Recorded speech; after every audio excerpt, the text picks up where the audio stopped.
आज के वीडियो में हम डिस्कस करेंगे फिस्कल पॉलिसी, राजकोषीय नीति। फिस्कल पॉलिसी से पहले हम जो डिस्कस कर रहे थे हमारे लास्ट वीडियोस के अंदर, उसमें हम डिस्कस कर रहे थे मॉनेटरी पॉलिसी, मौद्रिक नीति। उसका क्या काम होता था मॉनेटरी पॉलिसी का काम होता था देश के अंदर प्राइस स्टेबिलिटी बना के रखना, कीमत स्थिरता बना के रखना और इकोनॉमी के अंदर लिक्विडिटी के फ्लो को बना के रखना, मतलब तरलता बना के रखना। उसके दो काम थे, प्राइस स्टेबिलिटी और लिक्विडिटी के फ्लो को बना के रखना।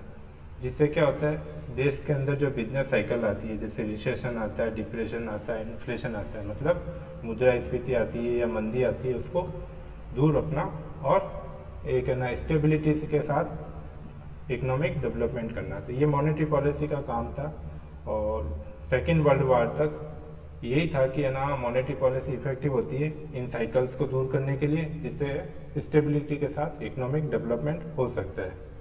लेकिन सेकेंड वर्ल्ड वार के बाद है ना सब देशों के अंदर मंदी आ गई थी, बहुत ज़बरदस्त मंदी थी, पूरे वर्ल्ड में मंदी थी। उस टाइम मॉनेटरी पॉलिसी इतनी इफेक्टिवली काम नहीं कर रही थी। तब एक इकोनॉमिस्ट थे जेम्स कीन्स, उन्होंने बताया कि फिस्कल पॉलिसी भी इम्पोर्टेंट है इन साइकिल्स को दूर करने के लिए। और जब रिसेशन वगैरह आते हैं तो या इन्फ्लेशन होती है, तब मॉनेटरी पॉलिसी सब कुछ नहीं कर पाती है, इसलिए फिस्कल पॉलिसी की भी नीड रहती है, राजकोषीय नीति की भी नीड रहती है। उस समय क्या होता है, गवर्नमेंट एक्सपेंडिचर, टैक्सेशन, ये सब भी इम्पोर्टेंट रोल प्ले करते हैं रिसेशन से बाहर आने में या इन्फ्लेशन वगैरह को कंट्रोल करने में। तो फिस्कल पॉलिसी के अंदर मेन ये होता है कि कैसे अपने गवर्नमेंट रेवेन्यू कलेक्शन करती है, कैसे उस रेवेन्यू का एक्सपेंडिचर करती है, अगर रेवेन्यू कम होता है तो किस प्रकार बोरोइंग लेती है और उनका सबका इनका कैसे यूज़ है, सबकी क्या करेक्टरिस्टिक्स है, ये फिस्कल पॉलिसी में हम समझते हैं। इन देश का टैक्सेशन सिस्टम कैसा होता है, ये भी फिस्कल पॉलिसी का ही पार्ट होता है। तो मेन फिस्कल पॉलिसी यही होती है, गवर्नमेंट के एक्सपेंडिचर और गवर्नमेंट की इनकम, और अगर इनकम कम हो तो गवर्नमेंट बोरोइंग लेती है और टैक्सेशन सिस्टम, ये फिस्कल पॉलिसी के अंदर है। अब इसके भी कुछ इंस्ट्रूमेंट है जैसे मॉनेटरी पॉलिसी के थे, तो ये इसके इंस्ट्रूमेंट है public revenue, public expenditure and public borrowing and taxation. ये मॉनेटरी पॉलिसी की तरह फिस्कल पॉलिसी के इंस्ट्रूमेंट है। इनकी हेल्प से कैसे बिजनेस साइकिल को कंट्रोल करते हैं, ये हम फिस्कल पॉलिसी के अंदर समझेंगे। तो और इसकी डेफिनेशन को अच्छे से समझने के लिए हम नेक्स्ट स्लाइड पे चलते हैं। मीनिंग ऑफ फिस्कल पॉलिसी, तो पहले हम रीड कर लेते हैं, उसके बाद इसको एक्सप्लेन करेंगे। The fiscal policy is concerned with the raising of government revenue and incurring of government expenditure. To generate revenue and to incur expenditure the government form a policy called budgetary policy. So the fiscal policy is concerned with the government expenditure and government revenue. अब fiscal policy, इसको budgetary policy भी बोलते हैं। तो एक तरीके से main central government का जो बजट बनता है वही फिस्कल पॉलिसी के अंडर में ही बनता है, तो इसको बजटरी पॉलिसी भी बोलते हैं। अब ये काम जो एक्सपेंडिचर और रेवेन्यू का है, ये तो सभी के लाइफ में होता है, कॉमन मैन के लाइफ में भी होता है, एक बिजनेसमैन के भी लाइफ में होता है। तो गवर्नमेंट से वो कैसे अलग है, तो कॉमन मैन जो होता है वो पहले अपनी इनकम को असेसमेंट करता है कि उसकी इनकम कितनी है, उसके बाद अपने एक्सपेंडिचर तय करता है। लेकिन गवर्नमेंट क्या करती है, पहले अपने एक्सपेंडिचर तय करती है कि हमको किस किस सेक्शन में कितना खर्च करना है, किस किस काम के लिए कितना पैसा चाहिए, एक्सपेंडिचर चाहिए। उसके लिए बाद में रेवेन्यू का अरेंजमेंट करती है कि कैसे कैसे रेवेन्यू कलेक्ट करना है टैक्सेशन से, और दूसरे सोर्सेज क्या होगा, और टैक्सेस और दूसरे सोर्सेज से जो रेवेन्यू के सोर्सेज है, अदर सोर्सेज, उससे अगर रेवेन्यू कम रह रही है तो कैसे बोरोइंग का अरेंजमेंट किया जाएगा, ये सब फिस्कल पॉलिसी के अंदर होता है। नेक्स्ट रीड करते हैं। Fiscal policy has to decide on the size and pattern of flow of expenditure from the government to the economy and from the economy back to the government. So in broad terms, fiscal policy refer to that segment of national economic policy which primarily concerned with the receipt and expenditure of central government. In other words, fiscal policy refer to the policy of the government with regarding to taxation, public expenditure and public borrowings. यही है कि public कैसे, public मतलब, और इसको public का मतलब government से है, तो गवर्नमेंट कैसे एक्सपेंडिचर करती है, कैसे उसके लिए टैक्सेशन पॉलिसी लाती है, और अगर रेवेन्यू की कमी होती है तो कैसे बोरोइंग का अरेंजमेंट करती है। तो फिक्सल पॉलिसी के यही है अंदर। और आगे हम ऐसे देखेंगे ये किस प्रकार इकोनॉमी में जो बिजनेस साइकिल आती है उनको दूर रखती है, कैसे देश का इकोनॉमिक डेवलपमेंट करता है, कैसे एम्प्लॉयमेंट जनरेशन करती है फिक्सल पॉलिसी के थ्रू गवर्नमेंट्स। तो डेवलपिंग कंट्री है जैसे इंडिया है, इंडिया डेवलपिंग कंट्री है या अंडर डेवलपिंग कंट्रीज है काफ़ी सारी अफ्रीकन, तो उनमें फिक्सल पॉलिसी का जो रोल होता है वो बहुत मेन हो जाता है, क्योंकि जो पुअर पीपल होती है, पुअर सेक्शन होता है इंडिया में, उसकी हेल्प करने के लिए गवर्नमेंट को होना बहुत ज़रूरी है, गवर्नमेंट एक्सपेंडिचर होना बहुत ज़रूरी है। जैसे डेवलप्ड कंट्री है अमेरिका, यूएस में, इसमें फिक्सल पॉलिसी का कुछ ज़्यादा रोल नहीं है। तो रोल तो है लेकिन उनका अलग रोल होता है फिक्सल पॉलिसी का। और जो डेवलपिंग कंट्री इंडिया या एशियाई देश हुए या अंडर डेवलपिंग कंट्रीज हुए, कुछ अफ्रीकन देश हुए, उनमें फिक्सल पॉलिसी का अलग रोल रहता है। तो जैसे एक देश की इकोनॉमी जिस स्टेज में होती है उसके अकॉर्डिंग फिक्सल पॉलिसी काम करती है। नेक्स्ट पैराग्राफ में हम देखेंगे कि ऑब्जेक्टिव क्या है फिक्सल पॉलिसी के।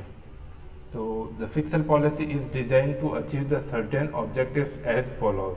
तो पहला ऑब्जेक्टिव है development by effective mobilisation of resources.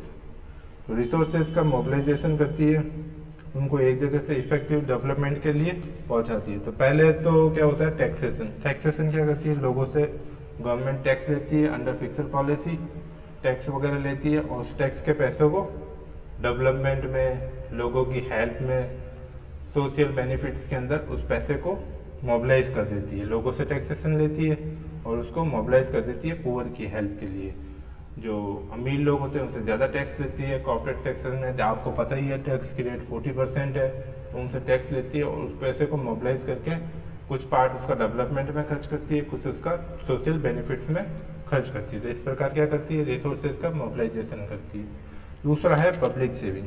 Public saving, जो पब्लिक वर्ड जो आ रहा है ये गवर्नमेंट के लिए आ रहा है। पब्लिक फाइनेंस एक ना सब्जेक्ट होता है, उसका मतलब होता है लोग विद पब्लिक फाइनेंस, मतलब सरकार से जुड़े हुए, गवर्नमेंट से जुड़े हुए एक्सपेंडिचर एंड इनकम। तो पब्लिक फाइनेंस है, उस तरह ये वर्ड लिया हुआ है पब्लिक सेविंग। पब्लिक सेविंग मतलब गवर्नमेंट की सेविंग। पब्लिक मतलब जनता की सेविंग नहीं, ये सरकार की सेविंग है। सरकार की सेविंग मतलब गवर्नमेंट डिपार्टमेंट कैसे एक्सपेंडिचर में सेविंग करती है, या गवर्नमेंट के काफ़ी सारे एंटरप्राइजेस है, ओएनजीसी है, रेलवे है, इनका सरप्लस ये वगैरह पैसे को लेती है और इनको डेवलपमेंट काम में खर्च करती है। तो काफ़ी सारे गवर्नमेंट ऑर्गेनाइजेशन है इंडिया में, उनकी जो सेविंग्स होती है उसको भी डेवलपमेंट के काम में खर्च करती है, लोगों के सोशल बेनिफिट्स पे खर्च करती है। और थर्ड है प्राइवेट सेविंग। प्राइवेट सेविंग मतलब ये पब्लिक की सेविंग है, आम जनता की सेविंग प्राइवेट सेविंग हो गई।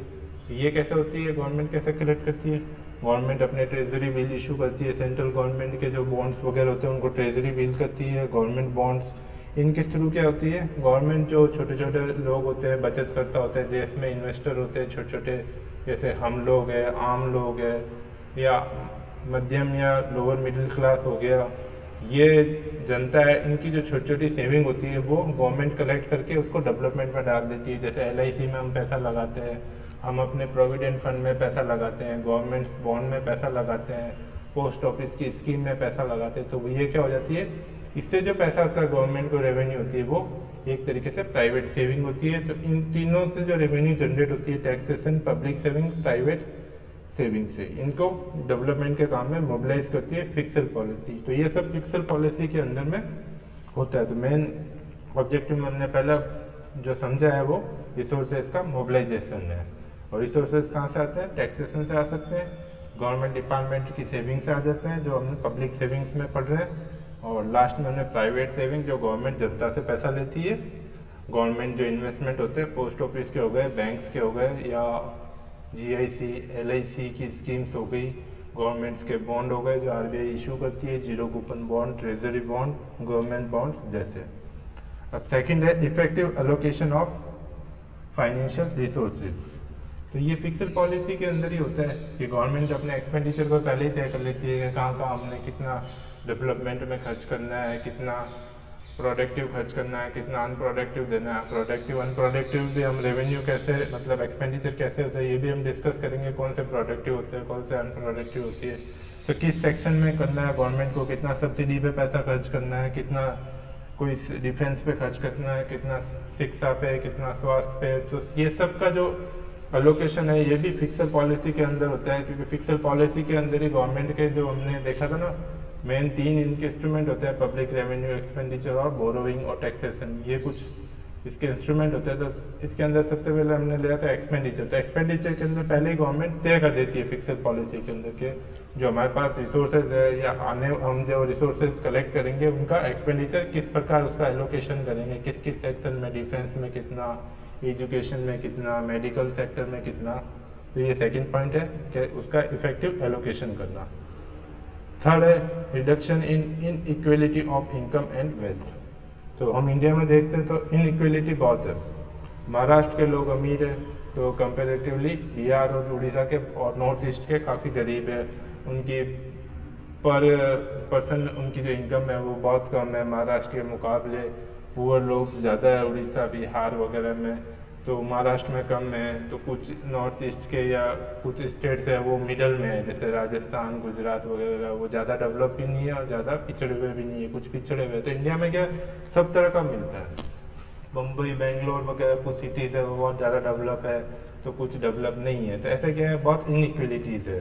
तो इन रिसोर्सेज से क्या होता है, गवर्नमेंट टैक्सेशन से पैसा कलेक्ट करती है, वो तो पूरा ऑल इंडिया सभी से करती है, और जो ज़्यादा अमीर राज्य होते हैं उनसे ज़्यादा टैक्सेशन वसूल करती है, टैक्सेस वगैरह। तो उस टैक्सेस को क्या करती है, जो पुअर कंट्रीज पुअर स्टेट्स होते हैं उसमें ज़्यादा खर्च करती है। तो उससे क्या होता है, इनइक्वलिटीज़ कम होती है। जैसे नॉर्थ ईस्ट का डेवलपमेंट टैक्सेस का जो शेयर है वो महाराष्ट्र से ज़्यादा है, लेकिन उसको एक्सपेंसेज कर रही है नॉर्थ ईस्ट वगैरह एरियाज में ज़्यादा डेवलपमेंट के काम करा रही है, वहाँ सड़कें बन रही है, पुल कर रही है। तो क्या होगा, महाराष्ट्र से पैसा आएगा उसको मोबिलाइज करके कहाँ लेंगे, नॉर्थ ईस्ट में। तो क्या इनइक्वलिटी कम होगी, रेवेन्यू कहीं से भी आ रही है लेकिन गवर्नमेंट उसको खर्च कहीं पे भी किसी भी स्टेट्स पे कर सकती है। तो इससे क्या होता है, वेल्थ होती है, जहाँ डेवलपमेंट का काम होता है, रोड बन रही है जैसे नॉर्थ ईस्ट में या पुल बन रहा है, तो उसके अंदर वहाँ के लोगों को एम्प्लॉयमेंट मिलेगा, फिर उनकी परचेजिंग पावर बढ़ेगी, तो उनकी क्या होगी, वेल्थ भी बढ़ेगी, और उनकी परचेजिंग पावर बढ़ाना, ये सब उनकी इनकम बढ़ाना, ये सब इनइक्वलिटी फिक्सल पॉलिसी के थ्रू हम दूर कर सकते हैं।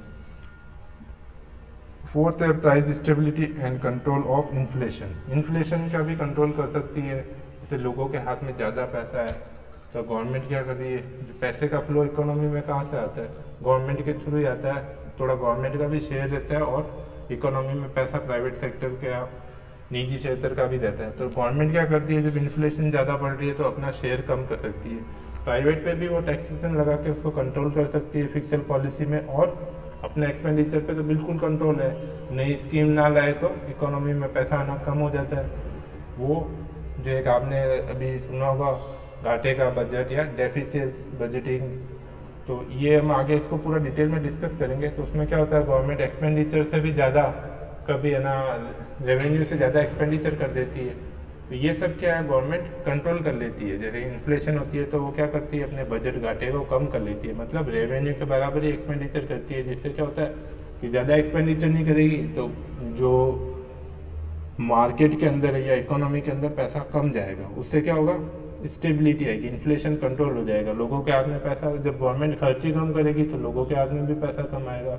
गवर्नमेंट डेवलपमेंट का काम कम कर देगी थोड़ा, कि भाई इन्फ्लेशन बहुत ज़्यादा आ रही है, पैसा सब्सिडी कम कर देगी या टैक्सेशन वगैरह बढ़ा देगी। तो जैसे ही लोगों के हाथ से पैसा निकालेगी तो इन्फ्लेशन कंट्रोल में आ जाएगी, लोगों के पास परचेजिंग पावर थोड़ी गिरेगी तो इन्फ्लेशन अपने आप कंट्रोल में आ जाएगी। वैसे ही डिप्रेशन वगैरह या रिसेशन हुआ उसके अंदर गवर्नमेंट अपने एक्सपेंसेस बढ़ा सकती है। जब प्राइवेट सेक्टर थोड़ा हतोत्साहित होता है, थोड़ा निराश होता है, तो उस समय क्या होती है, गवर्नमेंट आगे आ सकती है। तो इससे यही क्या होती है, रिसेशन इन्फ्लेशन को कंट्रोल कर सकते हैं। इससे फिर स्टेबिलिटी भी आती है, प्राइस स्टेबिलिटी आती है। तो मॉनेटरी पॉलिसी के साथ क्या हुआ, फिक्सल पॉलिसी भी इम्पोर्टेंट हो गई। फिफ्थ है एम्प्लॉयड जनरेशन।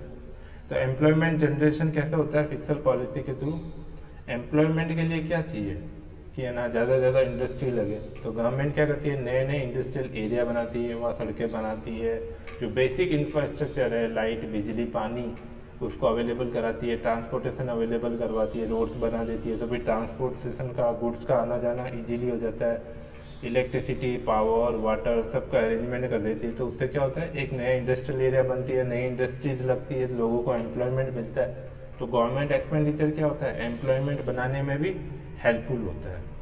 6 है बैलेंस रीजनल डेवलपमेंट। और ये हमने पहले भी डिस्कस किया था, इनइक्वलिटी कम होती है। तो बैलेंस रीजनल डेवलपमेंट के अंदर ये है कि गवर्नमेंट टैक्सेस का पैसा कहीं से भी ले, जैसे रीजनल महाराष्ट्र हो गया, गुजरात हो गया, यहाँ से कर्नाटक, ये जो नीचे कुछ स्टेट्स है जो तटीय इलाकों में बसे हुए बहुत ज़्यादा अमीर है compare to North East, Bihar, Orissa वगैरह से। कुछ राजस्थान, ये एमपी वगैरह, ये गरीब भी नहीं है, अमीर भी नहीं है, मिडल में। तो ऐसे क्या है, इनइक्वलिटी जो डेवलपमेंट में क्या बैलेंस नहीं है इंडिया के अंदर, उसको बैलेंस को पूरा फिक्सल पॉलिसी के थ्रू किया जा सकता है। गवर्नमेंट कहीं से भी रेवेन्यू कलेक्ट करेगी और उसको कहीं पे भी डेवलपमेंट में खर्च कर सकती है। तो क्या हुआ, महाराष्ट्र, गुजरात से जो टैक्स का रेवेन्यू का कलेक्शन आएगा, उस पैसे को जो नॉर्थ ईस्ट है, उड़ीसा, बिहार और नॉर्थ ईस्ट के और इलाके, वहाँ डेवलपमेंट के काम में खर्च कर सकती है। तो इससे क्या होगा, जो इंडिया में बैलेंस नहीं है वो बैलेंस आएगा। 7 है reducing the deficit in the balance of payment. Balance of payment को कैसे बैलेंस करती है, इसके अंदर ये है कि गवर्नमेंट क्या करती है, एक्सपोर्ट को अगर कुछ टैक्स की सब्सिडी दे दे या ड्यूटी की वापस इनपुट क्रेडिट दे दे, उनको कुछ प्रमोशन करे, SEZ में टैक्स फ्री कर दे। SEZ मतलब स्पेशल इकोनॉमिक जोन होते हैं एक्सपोर्टर्स के लिए। या आप अपने टैक्सेस में वगैरह में पढ़ोगे आगे, क्या ड्यूटीज़ वगैरह होती है, एक्साइज ड्यूटीज़ होती है, तो उसको क्या वापस इनपुट क्रेडिट दे देती है, जैसे वेट में मिलता था, जैसे GST में मिलता है। तो काफ़ी सारी स्कीम फिक्सल पॉलिसी के, टैक्सेशन पॉलिसी जो होती है फिक्सल पॉलिसी के अंडर में होती है, उसके अंदर काफ़ी सारे प्रोविजन कर सकती है एक्सपोर्टर्स के लिए। तो इससे क्या होगा, एक्सपोर्ट बढ़ेगा और इंपोर्ट के कंपेयर में एक्सपोर्ट ज़्यादा बढ़ेगा। और जो बैलेंस ऑफ पेमेंट है इंडिया का, मतलब इंपोर्ट एक्सपोर्ट का नेट है, उसके अंदर इंडिया को उसको बैलेंस करने के लिए या उसको फेवरेबल लाने में हेल्प मिलेगी। फिर है कैपिटल फॉर्मेशन। मैंने पहले ही तक कहा था कि गवर्नमेंट क्या करती है कि जो पुअर कंट्रीज वगैरह के अंदर होता है वो इंफ्रास्ट्रक्चर और कैपिटल की कमी रहती है। तो गवर्नमेंट क्या करती है, इंफ्रास्ट्रक्चर को बढ़ाती है। जो बेसिक इंफ्रास्ट्रक्चर या इंडस्ट्रीज़ है उनमें गवर्नमेंट पैसा लगाती है, जैसे रोड, बिजली, पानी, नए नए इंडस्ट्रियल एरिया बनाना। जब बेसिक इंफ्रास्ट्रक्चर मजबूत होता है तो इंडस्ट्री अपने आप डेवलप होती है। तो गवर्नमेंट क्या करती है, कैपिटल फॉर्मेशन का काम करती है। जब बेसिक इंफ्रास्ट्रक्चर अवेलेबल करवा देती है तो नई नई इंडस्ट्रीज आती हैं वहाँ पे और कैपिटल का फॉर्मेशन होता है। 9th है इंक्रीज नेशनल इनकम। जब कैपिटल फॉर्मेशन बनता है, एम्प्लॉय बढ़ता है, लोगों की परचेजिंग पावर बढ़ती है, तो लोग खर्च भी ज़्यादा करते हैं, उत्पादन भी बढ़ता है, प्रोडक्शन बढ़ता है, डिमांड होती है तो प्रोडक्शन भी बढ़ता है। तो ये सब जाके इफेक्ट कहाँ करता है, नेशनल इनकम में इफेक्ट करते हैं। लास्ट है डेवलपमेंट ऑफ इंफ्रास्ट्रक्चर। ये तो हम कई बार डिस्कस कर चुके हैं कि गवर्नमेंट इंफ्रास्ट्रक्चर में पैसा खर्च करती है। गवर्नमेंट ऐसे थोड़ी है कि कोई बिजनेस करेगी या ऐसे बिजनेस करेगी जिसमें प्रॉफिटेबल हो। गवर्नमेंट का एक्सपेंडिचर ज़्यादा कर क्या होता है, गवर्नमेंट पुल बनाती है, ब्रिज बनाती है, रोड्स बनाती है, इलेक्ट्रिसिटी की, वाटर की वगैरह की फैसिलिटी अवेलेबल कराती है। तो ये सब क्या इंफ्रास्ट्रक्चर है। गवर्नमेंट का जो ज़्यादा एक्सपेंडिचर होता है डेवलपमेंट का वो इंफ्रास्ट्रक्चर पर खर्च होता है। तो लास्ट पॉइंट है द डेवलपमेंट ऑफ इंफ्रास्ट्रक्चर। तो आज के वीडियो में हमने डेफिनेशन को समझा, मीनिंग को समझा फिक्सल पॉलिसी के, और फिक्सल पॉलिसी के क्या क्या ऑब्जेक्टिव्स है उनके बारे में पढ़ा हमने। तो इस वीडियो में इतना ही, और इस वीडियो के जो सारे असाइनमेंट है, ये जो फिक्सल पॉलिसी का वीडियो कंप्लीट हो जाएगा तो उसके साथ में एक साथ मैं आपको असाइनमेंट दूंगा। तो आज के वीडियो में इतना ही, थैंक यू। नेक्स्ट वीडियो में फिक्सल पॉलिसी में हम फिक्सल पॉलिसी के जो इंस्ट्रूमेंट्स है उसके बारे में पढ़ेंगे। Thank you.